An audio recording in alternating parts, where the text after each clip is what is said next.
Assalamu alaikum. Hello guys, hope you all are fine. It's very short lecture and this lecture is about IELTS writing. So IELTS writing के एक मैं आपको tip दे रहा हूँ. So hopefully it will be very useful for you. Don't always use and. Instead of using and, what should you use?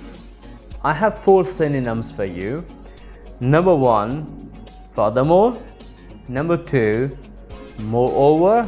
Number 3, in addition. And number 4, as well as.